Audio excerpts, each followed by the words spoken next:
Hi అండి. అందరికీ నమస్కారం. సునీత క్రియేషన్స్‌కి స్వాగతం. ఇప్పుడు మనం ఇంట్లో స్వచ్ఛమైన కమ్మటి నెయ్యిని ఎలా తయారు చేసుకుందామో ఈ వీడియోలో చూద్దాం. చూసారా? ఆహ్, మంచి కలరొచ్చింది. మనకు గోల్డ్ కలర్ వచ్చేదాకా మనం నెయ్యిని కాసుకోవాలి. ఎలా కాసుకోవాలి ఏంటి అనేది ఈ వీడియోలో క్లియర్‌గా చెప్తాను నేను. ముందుగా నేను ఆల్రెడీ కాసుకున్న నెయ్యిని చిక్కంతో వడకట్టుకోవాలి. వడకట్టుకొని మనం ఒక గాజు డబ్బాలోకి గానీ, ప్లాస్టిక్ డబ్బాలో గానీ తీసుకుంటే పూర్తిగా చల్లారాక పోసుకోవాలండి. లేకపోతే మీరు ఆహ్, ఇది వడకట్టే చిక్కం ఏదైనా ప్లాస్టిక్‌ది అయితే గనక కరిగిపోతుంది. కాబట్టి మనం స్టీల్ చిక్కంతో వడకట్టుకుంటే కొంచెం వేడిగా ఉన్నా గానీ ఏం కాదనమాట. దాదాపుగా ఒక 400 ఎంఎల్ వరకు నాకొచ్చిందండి. ఈ ఘీ. అప్పుడే నేను నెల నుంచి పెరుగు మీద మీగడని తీసి స్టోర్ చేసి ఫ్రిడ్జ్‌లో జాగ్రత్తగాని ఇప్పుడు నేను ఈరోజు నెయ్యి కాసాను. రేపటి నుంచి స్కూల్స్‌కెళ్తారు కదా పిల్లలు. నేతితో ఏమన్నా చేసినా, స్వీట్స్‌లో వేసుకున్నా, మనం చక్కగా ఆవకాయి, నెయ్యి అన్నం తిన్నా, మనకి ఒక్క స్పూన్ నెయ్యేసుకుంటే సూపర్ టేస్ట్ వచ్చేస్తుంది.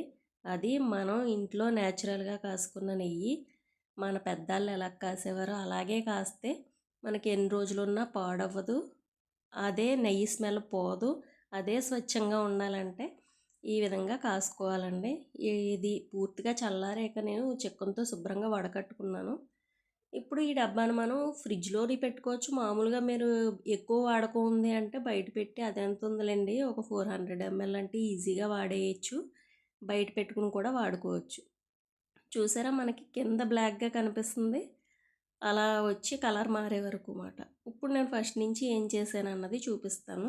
మనం ఒక గిన్నెలోకి నీళ్ళు పట్టుకొని ముందు మనం వెన్నని శుభ్రంగా నీట్‌గా కడుక్కోవాలండి. ఆల్రెడీ దాంట్లో ఉన్న మజ్జిగ తొరకలు గానీ, మజ్జిగ తాలూకు ఇది గానీ ఉంటే మనకి స్మెల్ అంత మంచి స్మెల్ రాదన్నమాట నెయ్యి. కాబట్టి మనం వెన్నను కూడా వాటర్‌లో ఏసి చక్కగా కడుక్కోవాలి. అలాగే ఎప్పటికప్పుడు మనం మీగడ తీసినప్పుడు కూడా వెన్న కొంచెం కొంచెం చేసేసి స్టోర్ చేసుకునేవాళ్ళు. ఎప్పుడు వెన్నప్పుడు కడుక్కొని పెట్టుకుంటూ ఉండాలి ఫ్రిడ్జ్‌లో. లేదు మీగడంతా ఎక్కువ స్టోర్ అయ్యాక ఒకేసారి అంతా వెన్న చేసుకుంటాం మేము అన్నవాళ్ళు, ఆ రోజున మీరు ఏ రోజైతే వెన్న చేశారో ఆ రోజు శుభ్రంగా మనం కడుక్కొని వెన్నపూసని ఒక గిన్నెలోకి తీసుకుని మీరప్పుడు కాసేసుకుంటే వెంటనే కాసేసుకోవచ్చు. లేకపోతే మళ్ళీ వెన్న స్టోర్ చేసుకుని మీకు సరిపడా వెన్నపూస అయ్యాక అప్పుడు నెయ్యి కాసుకోవచ్చు మాట. నాకైతే ఆ బాక్స్ నిండా వెన్నొచ్చిందండి. నేను ఒక కేజీ మేగడ దాకా స్టోర్ చేశాను. చేసి ఇంకా ఈరోజు కాసేద్దాంలే అలాగే అయిపోతుంది. ఎక్కువ రోజులు నిలవున్నా బాగోదండి. ఫ్రెష్‌గానే ఉండాలి మేగడ కూడా.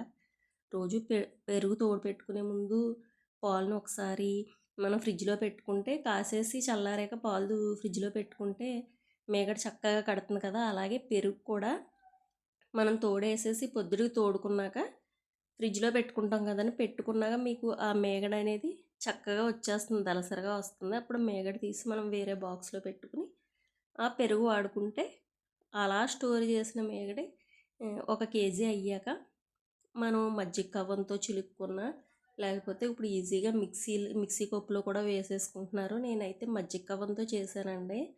అది క్లిప్ అనేది మిస్ అయిందన్నమాట. ఇలా నేను తీసుకున్న వెన్నని కొంచెం దళసరిగా ఉన్న గిన్నె పెట్టుకోవాలండి నెయ్యి కాసుకోవడానికి. అప్పుడు చక్కగా మీకు మంచిగా కాగుతుందన్నమాట నెయ్యి. నేను వెన్నంతా వేసుకున్నాను. ఇది కరిగే వరకుని మనం కొంచెం కలుపుకుంటూ ఉంటే ముందు ఫస్ట్ సిమ్‌లో పెట్టుకుందాం ఇది కరిగే వరకు. సిమ్‌లో పెట్టుకోవాలి. అలాగే దీంట్లో కరివేపాకు, తమలపాకులు అవి ఇవి ఏసి కలర్ రావటానికో, ఎక్కువ కాలం నిలవ ఉండటానికో ఏదో వేసుకుంటారు కానీ, మనం ప్యూర్‌గా నెయ్యి ఎలా కాసుకుంటామో అలా కాసుకొని వాడుకుంటేనే దాని టేస్ట్ ఉంటుంది. మీకు వేరే ఏ ఆకులు వేసినా కలర్ కోసం చూడటానికి బాగుంటుందేమో కానీ నెయ్యి మాత్రం టేస్ట్ మారిపోతుంది. అది మాత్రం 100% అండి. కాబట్టి మనం వెన్నని నెయ్యి కింద కాసుకుని అలా వేసుకుంటేనే బాగుంటుంది. అది ఆ కాపులో నెయ్యి కాపులో కూడా తేడా ఉంటుంది. ఒక్కొక్కళ్ళు ఒకలా కాస్తారు. కొంతమంది లేతగా కాపు కాస్తారన్నమాట. అంటే కొంచెం తెల్ల తెల్లగా ఉన్నప్పుడే అది ఆపేయటం చేస్తే అది తెల్లగా వచ్చేస్తుందన్నమాట. అది ఎక్కువ రోజులు నిల్వ ఉండదు. అదో రకమైన స్మెల్ వచ్చేస్తుంది. ఒక వారం తర్వాత మీకు నెయ్యి స్మెల్ పాడైపోతుందన్నమాట. అంటే తెలియకమాట కాసే విధానం ఒకేసారి ఇది వేసేసి వెన్నేసేసి ఫుల్గా హైలో పెట్టేసి దబదబా 2 పొంగులొచ్చాక కట్టేస్తే నెయ్యి మంచిగా రాదండి. దాన్ని కొంచెం నిదానంగానే కాయాలి. మనం సిమ్‌లో పెట్టుకుని ఒక దలసరి గిన్నె పెట్టుకుని, మన దగ్గర ఉన్న వెన్నని శుభ్రంగా కడిగేసుకుని, మంచి నీటితో 2 టైమ్స్ కడుక్కొని, చల్లని నీళ్ళతో అనుకోండి అది ఎటు పోకుండా వెన్నపూస వస్తుందన్నమాట. కొంచెం నీళ్ళు వేడిగా ఉన్న మన చేతి వేడికే వెన్న కరిగిపోతుంది కదా! చల్లని నీటితో కడుక్కొని 2, 3 సార్లు ఇలా వేసుకోవాలన్నమాట.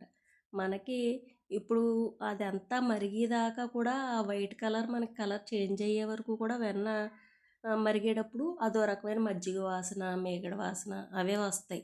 నెయ్యి వాసన అంటూ రాదు. ఇది కాగిందో లేదో తెలియక ఇదిగో ఇలా ఉన్నప్పుడు కొంతమంది కట్టేసుకుంటారండి. కట్టేస్తే ఏమవుతుంది తెల్లగా వస్తుంది నెయ్యి. తెల్లగా వస్తుంది, టేస్ట్ రాదు, స్మెల్ కూడా రాదు, తొందరగా పాడైపోతుందన్నమాట. ఈ నెయ్యిని మనం ఒకసారి హైలో పెట్టేసి తర్వాత ఇదిగో ఇంకొంచెం రంగు మారుతుంది చూడండి సైడు, అలా మారేటప్పుడు సిమ్ చేసుకోవాలి. సిమ్ చేసుకుంటే ఆ నురగలన్నీ మీకు పోయేదాకా నెయ్యి మరుగుతూనే ఉంటుంది. దాంట్లో తొరకలు దీని వెన్న శాతం సెపరేట్ అయిపోయి దాంట్లో ఏ అయితే మేగడకి సంబంధించిన తొరకలు ఉన్నాయో వెన్నలేని ఏవైతే ఉన్నాయో అవన్నీ ఓ పక్కకి చేరిపోతాయి అన్నమాట. మనం ఇప్పుడు మీరు ఎంత కాసినా కానీ ఆ నురగొచ్చినంతసేపు ఇంకా మనం నెయ్యి తయారవ్వలేదు అని అర్థం అన్నమాట. మనకు కాసే వాళ్ళకి తెలియదు కానీ స్మెల్ మన బయట ఉన్న వాళ్ళకి వేరే రూమ్లో ఉన్న వాళ్ళకి నెయ్యి తయారయ్యేటప్పటికి ఒక స్మెల్ వస్తుందన్నమాట.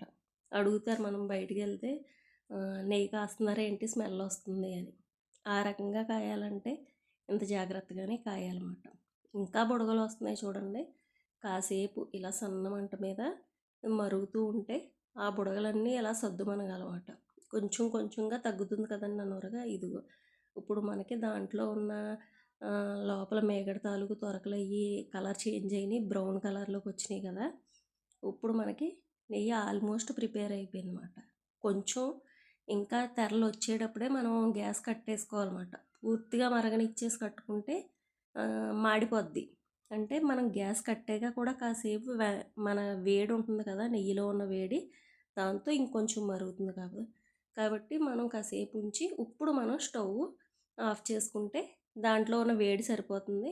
ఆ నొరకు కూడా చల్లారిపోద్ది. మనకి ఆ కలర్ ఎక్కడికే తెలిసిపోతుంది చూడండి. మనకి బంగారు ఛాయ్ వచ్చేదాకా నెయ్యిని అలా చక్కగా కాసుకుంటే దీంట్లో ఏమీ వేయక్కర్లేదు. కరివేపాకులు ఇంకోటో కలర్ కోసం వేయక్కర్లేదు. దాన్ని కాసేలా కాస్తే న్యాచురల్గానే నెయ్యికి ఒక మంచి కలర్ ఉంటుంది. ఆ కాపు కాస్తే మంచిగా నిలవ ఉంటుంది, మీకు పూసల కింద వస్తుంది, చక్కగా ఉంటుంది అన్నమాట. ఇది తేరాక మనం చెక్కంతో వడకట్టేసుకుని చల్లారాక ఒక డబ్బాలోకి తీసుకుని అయిపోయినట్టే. నెయ్యి రెడీగా ఉంది. ప్లీజ్ సబ్స్క్రైబ్ చేయండి.